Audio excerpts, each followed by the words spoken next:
Back guys, this is Alto's channel. In today's tutorial I'm going to show you how to use your power button to end call.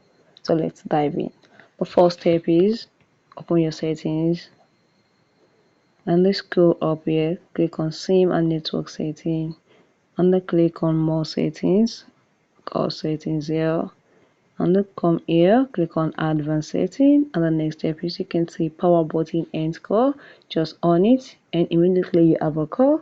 Just you want to end it, just click on the power button and the phone or the call is going to end instantly. So guys, if you found this video helpful, subscribe, comment, like. Thank you guys.